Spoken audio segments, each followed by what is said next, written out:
بسم اللہ الرحمن الرحیم۔ نبی کریم نے فرمایا، مجھ پر درود تمام غموں سے نجات اور گناہوں کی بخشش کا سبب ہے۔ پیارے کریم آقا کا فرمان ہے، باوضو موت۔ نبی کریم صلی اللہ علیہ وآلہ وسلم نے فرمایا، اگر تم ہمیشہ باوضو رہنے کی استطاعت رکھو تو ایسا ہی کرو، کیونکہ ملک الموت جس بندے کی روح وضو کی حالت میں قبض کرتا ہے اس کو شہادت نصیب ہوتی ہے۔ حضرت محمد صلی اللہ علیہ وآلہ وسلم کا فرمان عالی شان ہے کہ بستر پر جاؤ تو یہ آیت الکرسی پڑھ لیا کرو۔ اللہ تعالیٰ کی طرف سے تمہارا ایک حفاظت کرنے والا مسلسل تمہارے ساتھ رہے گا اور کوئی شیطان صبح تک تمہارے پاس نہیں آئے گا۔ پیارے نبی نے جو فرمایا وہ حق اور سچ ہوتا ہے۔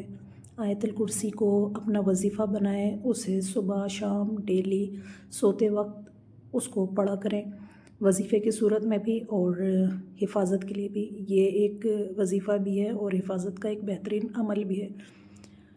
نبی کریم نے فرمایا، جو شخص مجھ پر درود پڑھتا ہے، ساتوں زمینوں آسمان کی ہر چیز، چرند پرند شجر حجر اس کے لیے دعا کرتے ہیں۔ اللہ تعالیٰ سے جب بھی مانگیں تو کثرت سے مانگیں، کیونکہ آپ اپنے عظیم رب سے سوال کر رہے ہیں۔ اللہ تعالیٰ سے دل بھر کر مانگیں۔ پیارے نبی نے ارشاد فرمایا ہے، ایک مرتبہ حضرت فاطمہ تندور پر روٹیاں لگا رہی تھیں اور ساتھ میں آقا کریم صلی اللہ علیہ وآلہ وسلم کھڑے دیکھ کر مسکرا رہے تھے۔ فرمایا، کیا ایک روٹی میں لگا دوں؟ پھر آپ صلی اللہ علیہ وآلہ وسلم نے ایک روٹی تندور میں لگا دی۔ پھر فاطمہ رضی اللہ تعالیٰ عنہ نے کہا، بابا روٹی تو پک ہی نہیں رہی۔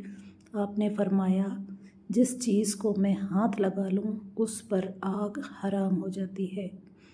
پیارے نبی نے جو فرمایا وہ سچ اور حق ہوتا ہے، اور وہ اپنی پیاری بیٹی فاطمہ الزہرا سے یہ بات فرما رہے ہیں کہ جس چیز پر میں ہاتھ لگا دوں تو اس پر آگ حرام ہو جاتی ہے۔ سبحان اللہ، کیا شان ہے میرے نبی کی اور کیا شان ہے میرے رحمان رب کی۔ آگے فرماتے ہیں، جس نے وضو کرنے سے پہلے پہلا کلمہ پڑھ لیا، اللہ تعالیٰ وضو کے ہر قطرے پر ایک فرشتہ کھڑا کرے گا جو قیامت کے دن تک کلمہ پڑھتا رہے گا، جس کا ثواب پڑھنے والے کو قیامت تک ملتا رہے گا۔ رسول اللہ نے فرمایا، خرچ کرو اور گن کر نہ کرو، ورنہ اللہ بھی تمہیں گن کر دے گا، اور ہاتھ کو نہ روکو، ورنہ اللہ بھی تم سے اپنا ہاتھ روک لے گا۔ اللہ تعالیٰ کی راہ میں بے حساب خرچ کریں۔ پیارے نبی فرماتے ہیں، ایک روز حضرت جبرائیل علیہ السلام آپ کے پاس آئے اور کہا، میں دنیا کے سارے درختوں کے پتے گن سکتا ہوں، پانی کے قطرے اور ریت کے سارے ذرے گن سکتا ہوں، لیکن اس شخص پر اللہ کی رحمتوں کی تعداد نہیں گن سکتا جو آپ پر درود بھیجتا رہتا ہے۔